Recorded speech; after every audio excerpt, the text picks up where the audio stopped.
Number 7 pilots and plane engineers. ఊరికో bro వాళ్ళకేం కష్టం ఉంటుంది, హ్యాపీగా ఫ్లైట్ నడపడం కదా అని అనుకుంటారు. కానీ నిజానికి వాళ్ళకే చాలా కష్టం ఉంటుంది. ఎందుకంటే వాళ్ళు చాలా కాన్సన్ట్రేషన్ వాళ్ళు పని చేయాలి. వాళ్ళు పొరపాటున ఏదైనా చిన్న తప్పు చేసినా కూడా వాళ్ళ చేతిలో 300 మంది జీవితాలు ఉంటాయి. అవన్నీ కూడా నాశనం అయిపోతాయి. యూజువల్గా ఇప్పుడు నేను చెప్తున్నది జస్ట్ పైలట్స్ గురించి మాత్రమే కాదు, ఫైటర్ జెట్ పైలట్స్ గురించి కూడా.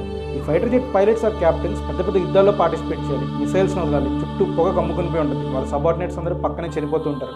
అయినా సరే వాళ్ళ కాన్సన్ట్రేషన్ ఏమాత్రం దెబ్బతినకుండా చాలా ఫోకస్డ్గా వార్ చేయాలి. ఈ ప్రాసెస్లో ప్లేన్స్ని కాపాడడం చాలా ఇంపార్టెంట్. ఎందుకంటే ఒక్కొక్క ప్లేన్ 100 కోట్లలో ఉంటుంది కాబట్టి.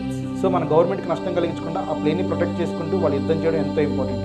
రీసెంట్గా మీకు ఇన్సిడెంట్ గుర్తుందా, అభినందన్ గారిది.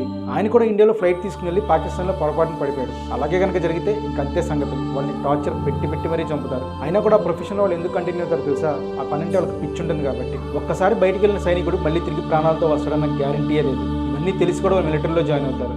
నిజంగా ఇలాంటి ప్రొఫెషన్ ఎంచుకోవడానికి చాలా గట్స్ ఉండాలి. నెంబర్ 9